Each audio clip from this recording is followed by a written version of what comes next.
Hello everyone, स्वागत है आपका चैनल थर्स्ट एजुकेशन में। इस वीडियो के माध्यम से हम देखेंगे एडिटोरिया बुक का जो कि बिहार जीके होगा। आज का प्रैक्टिस सेट नंबर होगा हमारा 13 नंबर। देखते हैं फर्स्ट क्वेश्चन। देखते हैं इसमें फर्स्ट क्वेश्चन कि बिहार में, क्वेश्चन फर्स्ट हो जाएगा कि बिहार में प्राप्त मौर्य अभिलेखों की लिपि है। तो देखिए बिहार में जब प्राप्त हुआ है तो मौर्य अभिलेखों की लिपि कौन सा है, तो इसका आंसर जो हो जाएगा आपका ब्राह्मण लिपि है, ब्राह्मी लिपि है। नेक्स्ट देखते हैं कि महावीर स्वामी के किस स्थान पर जो है अपना प्रथम उपदेश दिए थे। तो महावीर स्वामी सबसे पहले अपना फर्स्ट उपदेश कहाँ पर दिए थे, तो वैशाली हो जाएगा या राजगीर हो जाएगा या पावापुरी हो जाएगा। तो भगवान महावीर के द्वारा दिया गया था आपका पावापुरी में। नेक्स्ट देखते हैं कि प्रथम जैन संगीति के अध्यक्षता किस जैन मुनि ने किया था। तो स्थूल भद्र ने किया था, या क्षमा श्रवण ने किए थे, या हरि विजय सूरी ने किए थे। तो प्रथम जैन संगीति के अध्यक्ष जो है आपका स्थूल भद्र में किया गया था, स्थूल भद्र ने किए थे। और इन्हीं के जो है प्रथम जैन संगीति के बाद जो है जैन धर्म जो है दो भागों में बढ़ गए। एक हो गया श्वेतंबर, एक हो गया आपका दिगंबर। नेक्स्ट देखते हैं कि निम्नलिखित में से मगध का कौन सा सिकंदर महान के समकालीन था। तो देखिए पूछा गया है कौन सा, कि मगध का जो है कौन सा सिकंदर महान के समकालीन था। तो ऐसे अगर आप बताते हैं कि सिकंदर महान के समकालीन कौन था, तो हो जाएगा आपका धनानंद, जो कि नंद वंश के शासक धनानंद थे। उन्हीं के समकालीन कौन था, तो आपका सिकंदर था। सिकंदर के समकालीन धनानंद था। और आपको बता दें कि चंद्रगुप्त मौर्य भी, अगर इनकेस अगर चंद्रगुप्त मौर्य को लिया जाए तो उस टाइम जो था चंद्रगुप्त मौर्य का शासन नहीं था। उसके बाद धनानंद के बाद ही चंद्रगुप्त मौर्य का शासन आया था, मौर्य वंश की स्थापना की गई थी। आगे देखते हैं कि पाटलिपुत्रा को मगध की अस्थायी राजधानी के रूप में किसने स्थापित किया था। तो पाटलिपुत्रा को मगध की अस्थायी राजधानी पूछा गया है को रूप में किसने स्थापित किया था।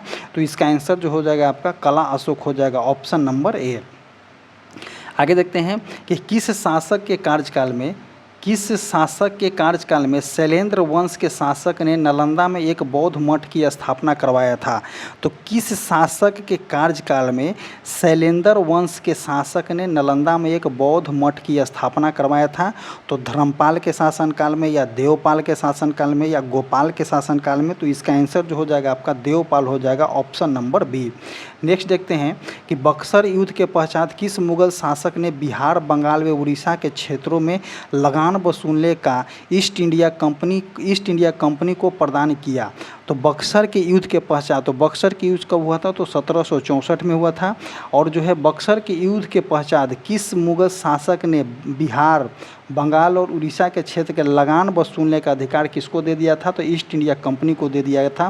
तो इसका आंसर हो जाएगा शाह आलम द्वितीय, या बहादुर शाह द्वितीय, या आलमगीर द्वितीय। तो इसका आंसर जो हो जाएगा आपका शाह आलम द्वितीय हो जाएगा। 1764 बक्सर का युद्ध के बाद दिया गया था अंग्रेजों को अधिकार। आगे देखते हैं कि 1857 के विद्रोह के समय बिहार के किस क्षेत्र में जो है मार्शल लॉ लागू किया गया था। तो 1857 की क्रांति हुआ था, जिसमें जो है आपका पटना में भी मार्शल लॉ लगाया गया था, शाहबादाबाद में लगाया गया था, सारण में लगाया गया था। तो उपयुक्त में से एक से अधिक जो होगा, ऑप्शन नंबर डी इसका सही हो जाएगा। नेक्स्ट देखते हैं कि पटना के बिहटा में स्वामी सहजानंद सरस्वती ने किसान सभा का औपचारिक रूप से गठन किया था। तो पटना के बिहटा में स्वामी सहजानंद सरस्वती ने किसान सभा का जो है औपचारिक रूप से गठन किया था। कब किया था, तो 4 मार्च 1928 को, या 17 नवंबर 1928 को, 28 मार्च 1928 को, या 16 अक्टूबर 1924 को। तो इसका आंसर जो हो जाएगा आपका 4 मार्च 1928, ऑप्शन नंबर ए जो हो जाएगा करेक्ट हो जाएगा। आगे देखते हैं कि बिहार के किस क्षेत्र में खिलजी कालीन सिक्के प्राप्त हुए हैं। तो बिहार के पूछा गया है किस क्षेत्र से खिलजी कालीन जो है सिक्के प्राप्त हुए हैं। तो आपका शाहपुर, भोजपुर हो जाएगा, ऑप्शन नंबर ए। नेक्स्ट देखते हैं कि किस मुगल शासक के समय अंग्रेज यात्री पीटर मुंडी, अंग्रेज यात्री कौन है, पीटर मुंडी ने बिहार की यात्रा किया था। तो पीटर मुंडी ने किसके शासनकाल में, तो शाहजहां के शासनकाल में जो है अंग्रेज यात्री पीटर मुंडी ने बिहार की यात्रा किया था। आगे देखते हैं कि किस मुगल सम्राट का पुत्र राजकुमार परवेज बिहार का सूबेदार नियुक्त हुआ। जो बिहार का सूबेदार बनने वाला वह पहला राजकुमार था। तो किस मुगल सम्राट का पुत्र राजकुमार परवेज जो था, किस मुगल सम्राट का पुत्र था जो बिहार का सूबेदार बनने वाला पहला राजकुमार बना था। तो इसका आंसर जो हो जाएगा आपका जहांगीर हो जाएगा।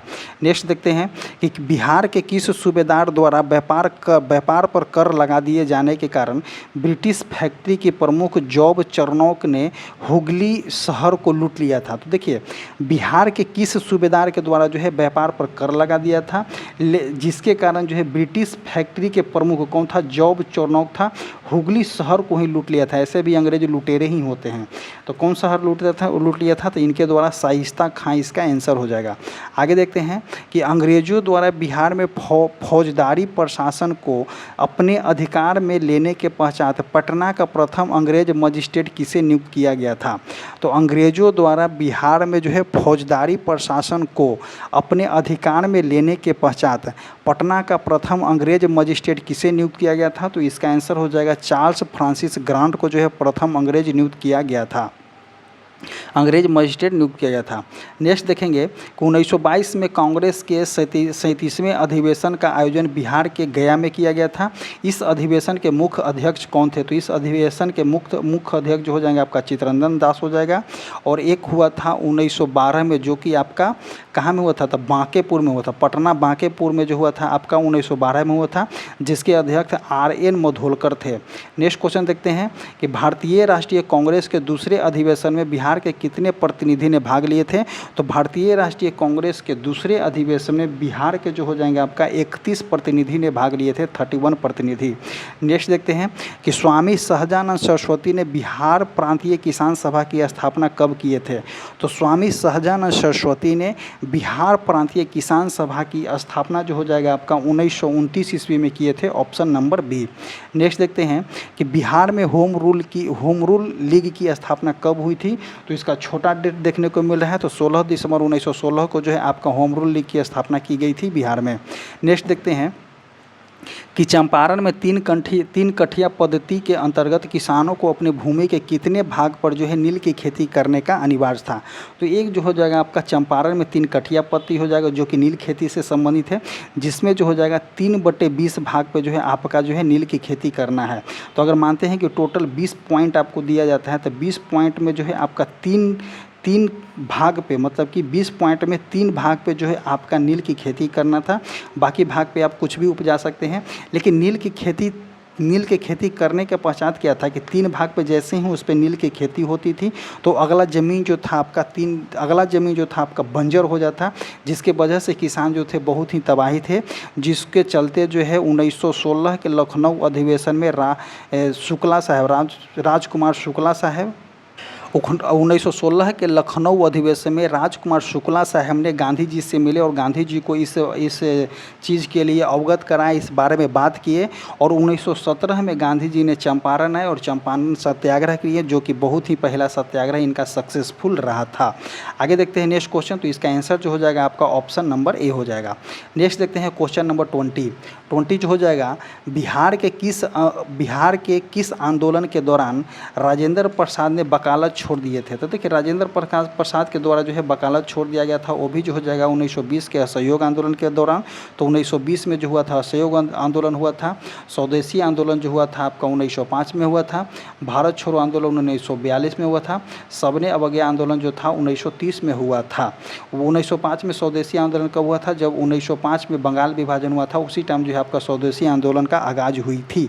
नेक्स्ट क्वेश्चन देखते हैं कि सबने अवज्ञा आंदोलन के दौरान बिहार में पहली बार राजनीतिक अभियोगों में गिरफ्तार होने वाली पहली महिला कौन थी। तो पहली महिला इसमें देखेंगे तो श्री सरस्वती देवी देखेंगे और श्री साधना देवी, ये दोनों को जो है आपका गिरफ्तार किया गया था। कब, तो सबने अवज्ञा आंदोलन 1930 में।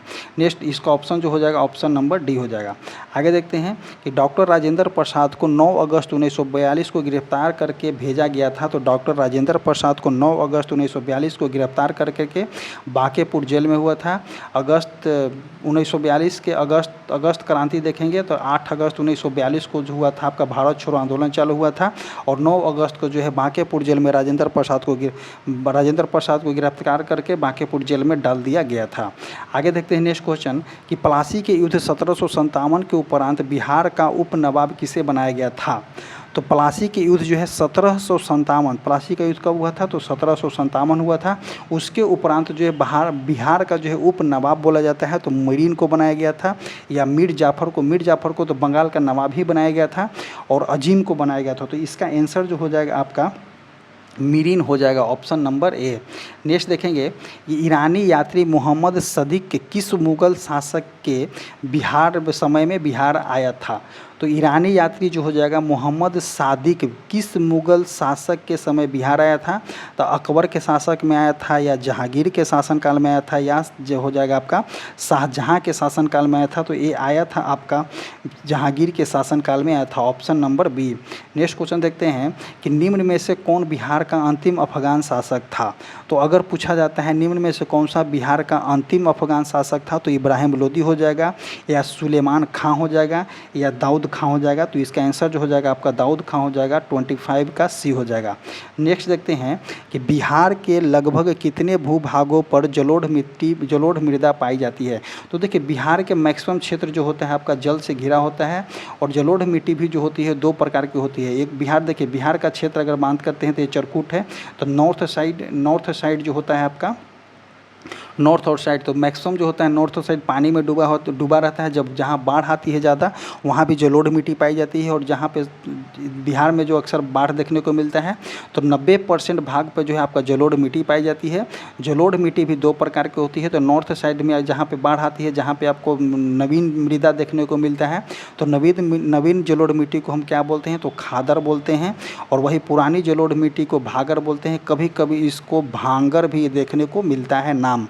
आगे देखते हैं कि निम्नलिखित में से किस मिट्टी को धान के लिए उपयुक्त हेतु निम्नलिखित में से किस मिट्टी को धान के उत्पादन हेतु जो है उपयुक्त माना जाता है। तो खादर मिट्टी को, या बांगर मिट्टी को, या लाल मिट्टी को, या बलथर मिट्टी को। ऐसे तो जो है बोला गया है कौन सा कि किस मिट्टी को माना जाता है। तो जलोढ़ मिट्टी में है। जलोढ़ मिट्टी जो दो प्रकार के होता है, एक बांगर होता है और एक खादर होता है। जबकि यहाँ पे दिया गया है बांगर भी दिया गया है, खादर भी दिया गया है। लाल मिट्टी को काट दीजिए, बलथर मिट्टी को काट दीजिए। अब देखिए जहाँ पे धान कहाँ पे होता है, जहाँ पे ज़्यादा पानी लगा रहता है, तो खादर मिट्टी नवीनतम कहाँ होती है, जहाँ पे हरदम बाढ़ आते रहती है। तो ऑप्शन नंबर ए जो हो जाएगा आपका एग्जैक्ट हो जाए कि धान के उत्पादन के लिए खादर मिट्टी जो होती है सबसे बेस्ट मिट्टी होती है। ऐसे बांगर मिट्टी में भी धान का उत्पादन होता है, बट बेस्ट अगर पूछा जाता है तो खादर मिट्टी हो जाएगा। नेक्स्ट क्वेश्चन देखते हैं कि किस नदी को नारायणी के नाम से जाना जाता है। तो देखिए नारायणी के नाम से जाना जाता है किस नदी को, तो देखिए इसमें गंडक नदी को जो है आप नारायणी के नाम से जानते हैं। आगे देखते हैं मेची निम्नलिखित में से किसकी सहायक नदी है। तो मेची जो हो जाएगा आपका किसकी सहायक नदी हो जाएगा, तो महानंदा का है, या गंगा एवं गंडक का है, या कोसी का हो जाएगा। तो मेची नदी जो होता है आपका महानंदा की सहायक नदी है, ऑप्शन नंबर ए। नेक्स्ट देखेंगे कि गौतम बुद्ध वन्यजीव अभयारण्य कहाँ है। तो गौतम बुद्ध वन्यजीव अभयारण्य जो है आपका गया में है। नेक्स्ट क्वेश्चन देखते हैं क्वेश्चन नंबर 31 कि बिहार के कितने जिले जो हो जाएंगे उत्तर प्रदेश से सीमा साझा करते हैं। तो बिहार के 8 जिले जो होते हैं उत्तर प्रदेश से सीमा साझा करते हैं, ऑप्शन नंबर सी। आगे देखते हैं कि पूर्व मध्य रेलवे का मुख्यालय बिहार के किस जिले में है। तो देखिए पूर्व मध्य रेलवे का मुख्यालय मैक्सिमम लोग कहाँ जानते हैं, तो हाजीपुर जानते हैं बट यहाँ पे पूछा कौन सा गया है, जिले में पूछा गया है। तो हाजीपुर किस जिला में आता है, तो हाजीपुर जो होता है आपका वैशाली जिला में आता है, ऑप्शन नंबर बी। आगे देखते हैं नेक्स्ट क्वेश्चन कि निम्नलिखित में से कौन सी परियोजना बिहार, उत्तर प्रदेश तथा मध्य प्रदेश की संयुक्त परियोजना है। बिहार की भी परियोजना है, उत्तर प्रदेश की भी परियोजना है, और मध्य प्रदेश की भी परियोजना है। तो इसका आंसर जो हो जाएगा आपका बाणसागर परियोजना जो है बिहार, उत्तर प्रदेश और मध्य प्रदेश के संयुक्त परियोजना है। और इसकी शुरुआत जो किया गया था आपका 1978 में इसकी शुरुआत किया गया था, और 2006 में जो है बन करके कंप्लीट हुआ था। तो ऑप्शन नंबर कौन सा हो जाएगा, बी हो जाएगा। आगे देखते हैं कि निम्नलिखित में से कौन जो है खरीफ फसल का उदाहरण है। तो देखिए इसमें खरीफ फसल जो धान भी जो है खरीफ फसल में आता है, ज्वार हो जाएगा, बाजरा हो जाएगा, option number D. Next question देखेंगे कि वर्मी कंपोस्ट के व्यावसायिक उत्पादन पर अनुदान देने वाला देश का पहला राज्य कौन सा बन गया है। तो देखिए वर्मी कंपोस्ट किसके द्वारा तैयार होता है, तो केंचुआ के द्वारा जो है वर्मी कंपोस्ट तैयार होता है। और वर्मी कंपोस्ट के व्यावसायिक उत्पादन पर अनुदान देने वाला अगर पहला राज्य बोला जाता है तो अपना बिहार हो जाएगा, option number A. Next question देखेंगे कि बिहार में गन्ना का सर्वाधिक उत्पादन किस क्षेत्र में होता है। तो देखिए इन केस अगर बिहार का मैप हम बनाते हैं तो देखिए इन केस बिहार का मैप इस तरह से देखने को आपको मिलेगा, इस तरह से जो बिहार का मैप आपको देखने को मिलता है। गंगा नदी जो है बीचों बीच से जाती है। अब देखते हैं क्या बोला गया है कि बिहार में गन्ना का सर्वाधिक उत्पादन किस क्षेत्र में होता है। तो देखिए बिहार में सर्वाधिक गन्ना का उत्पादन जो है आपका कहाँ होता है, तो पश्चिमी चंपारण में देखने को मिलता है। तो पश्चिमी चंपारण कौन सा, पश्चिमी चंपारण यहाँ पे है, पश्चिमी चंपारण जो है आपका यहाँ पे हो जाएगा। तो देखिए पश्चिमी Champaran according to the direction कौन सा हो जाएगा, नॉर्थ हो जाएगा, साउथ होता है, ये होता है ईस्ट, ये होता है वेस्ट। तो कौन सा हो जाएगा, नॉर्थ साउथ हो जाएगा, नॉर्थ वेस्ट हो जाएगा, नॉर्थ वेस्ट। तो इसका आंसर जो हो जाएगा आपका उत्तरी पश्चिमी क्षेत्र में, तो उत्तरी पश्चिमी क्षेत्र में ही हो जाएगा, जो कि आपका पश्चिमी चंपारण में जो है गन्ना की खेती सबसे ज़्यादा होती है। अकॉर्डिंग टू मैप हम आपको समझा दिए। आगे देखते हैं कि निम्नलिखित में स्थित अभयारण्य या जैविक उद्यानों में से कौन सा सही है। तो देखिए उदयपुर वन्यजीव अभयारण्य आपका पश्चिमी चंपारण में है, बिल्कुल सही हो जाएगा। गौतम बुद्ध वन्यजीव अभयारण्य आपका गया में है। संजय गांधी जैविक उद्यान आपका पटना में है। बट यहाँ पे क्वेश्चन क्या पूछा गया है कि पंत वन्यजीव अभयारण्य आपका कैमूर में ना होकर के पंत वन्यजीव अभयारण्य जो है आपका नालंदा में है। पंत वन्यजीव अभयारण्य आपका नालंदा में है, तो ऑप्शन नंबर 37 का सी हो जाएगा। आगे देखते हैं नेक्स्ट क्वेश्चन कि दिए गए विकल्पों में बिहार के किस उत्पाद को जीआई टैग दिया गया है। तो देखिए बिहार के उत्पाद के लिए मगही का जीआई टैग दिया गया है, शाही लीची का जीआई टैग दिया गया है और कतरनी चावल को भी जीआई टैग दिया गया है। तो ऑप्शन नंबर डी जो हो जाएगा सही हो जाएगा। देखिए जीआई टैग से रिलेटेड आपको पढ़ना है तो हमारे द्वारा स्टैटिक्स फैक्ट जो है स्टैटिक्स के पोर्शन में चल रहा है, आप उसको एक बार कवर कर सकते हैं। आगे देखते हैं नेक्स्ट क्वेश्चन कि 2011 के जनगणना के अनुसार न्यूनतम जनसंख्या घनत्व वाला जिला कौन सा है। तो 2011 के जनगणना के अनुसार पूछा गया है न्यूनतम जनसंख्या घनत्व वाला जिला जो हो जाएगा आपका कैमूर हो जाएगा और मैक्सिमम जनसंख्या घनत्व वाला जिला जो हो जाएगा आपका शिवहर हो जाएगा। शिवहर जो होता है आपका मैक्सिमम जनसंख्या घनत्व हो जाएगा। और गोपालगंज जो हो जाएगा सबसे ज़्यादा लिंगानुपात वाला जिला हो जाएगा और सबसे कम लिंगानुपात वाला जिला कौन सा है, तो आपका मुंगेर हो जाएगा। नेक्स्ट क्वेश्चन देखते हैं कि 2011 के जनगणना के अनुसार बिहार में पुरुष साक्षरता दर कितना है। तो 2011 के जनगणना के अनुसार पुरुष साक्षरता दर आपका 71.2% है और महिला साक्षरता दर आपका 51.2% है और ओवरऑल साक्षरता की बात करते हैं तो 61.8% है। नेक्स्ट क्वेश्चन देखते हैं कि बिहार के उत्तर से दक्षिण की कुल लंबाई कितनी है। तो देखिए एक क्वेश्चन जो होता है ट्रिकी क्वेश्चन है कि बिहार से जो है देखिए बिहार से जो है उत्तर से दक्षिण की लंबाई पूछा गया है। ये जो हो जाएगा आपका नॉर्थ हो जाएगा, ये साउथ हो जाएगा, ये होता है ईस्ट, ये होता है आपका वेस्ट। तो पूछा गया है क्या कि बिहार से उत्तर से दक्षिण लंबाई कितनी होती है। तो उत्तर से दक्षिण लंबाई जो है आपका 345 किलोमीटर है। वही अगर बात करते हैं कि पूर्व से पश्चिम लंबाई कितनी है तो 483 किलोमीटर जो है आपका पूर्व से पश्चिम लंबाई है और इसका कुल क्षेत्रफल की बात करते हैं तो 19163, इसका कुल क्षेत्रफल जो हो जाएगा 19163 हो जाएगा। तो ऑप्शन नंबर कौन सा हो जाएगा, इसका बी हो जाएगा। आगे देखते हैं नेक्स्ट क्वेश्चन कि बिहार विधानसभा की कौन सी सीट अनुसूचित जनजाति के लिए आरक्षित किया गया है। तो अनुसूचित जनजाति के लिए आपका बिहार विधानसभा का तो कटोरिया हो जाएगा, मनिहारी हो जाएगा और इमामगंज हो जाएगा। ये सभी जो है अनुसूचित जनजाति के लिए आरक्षित किया गया है, तो ऑप्शन नंबर डी हो जाएगा। नेक्स्ट देखते हैं कि बिहार विधानसभा के प्रथम अध्यक्ष कौन थे। तो बिहार विधानसभा के प्रथम अध्यक्ष की बात करते हैं तो श्री राम दयालु सिंह हो जाएंगे, ऑप्शन नंबर बी। आगे देखते हैं कि बिहार संविधान के किस अनुच्छेद के तहत राज्यपाल जो है अध्यादेश जारी कर सकता है। तो संविधान के 213 के अंतर्गत जो होता है आपका राज्यपाल अध्यादेश जारी करता है और 123 के अंतर्गत जो है आपका राष्ट्रपति अध्यादेश जारी करता है। तो इसका ऑप्शन कौन सा हो जाएगा? Option number C. Next question देखते हैं कि किस राज्य का मंत्रिपरिषद सामूहिक रूप से किसके प्रति उत्तरदायी होता है? तो किसी राज्य का मंत्रिपरिषद पूछा गया है, सिर्फ मंत्री नहीं, तो मंत्रिपरिषद जो है तो होता है किसके प्रति उत्तरदायी होता है? तो इसका आंसर जो हो जाएगा आपका विधानसभा हो जाएगा। आगे देखते हैं नेक्स्ट क्वेश्चन कि बिहार की प्रशासनिक व्यवस्था को सुचारू रूप से चलाने हेतु कितने इकाइयों में विभाजित किया गया है? तो सुचारू रूप से चलाने हेतु बिहार को जो है 5 इकाइयों में शामिल किया गया है, ऑप्शन नंबर बी। आगे देखते हैं नेक्स्ट क्वेश्चन कि किसी राज्य का सचिवालय का प्रधान कौन होता है? तो किसी राज्य के अगर सचिवालय की प्रधान की बात करते हैं तो वहाँ का मुख्य सचिव जो होता है आपका प्रधान होता है, ऑप्शन नंबर सी।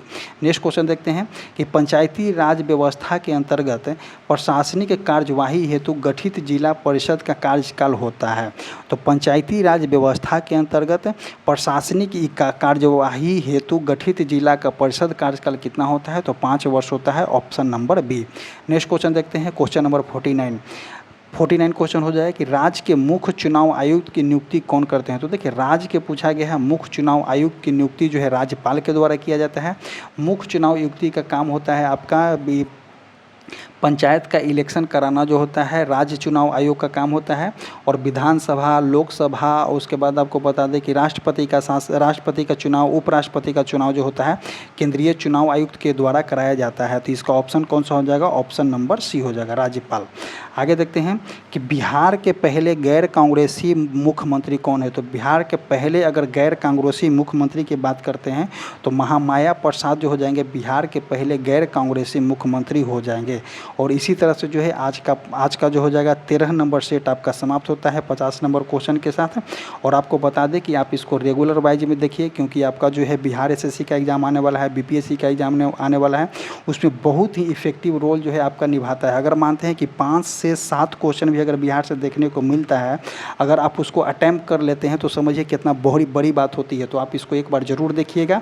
और आपको बता दें कि हमारा जो टेलीग्राम चैनल है, कमेंट बॉक्स और डिस्क्रिप्शन बॉक्स में लिंक पिन किया गया है, आप जा करके वहाँ से ज्वाइन अवश्य कीजिएगा। Thank you.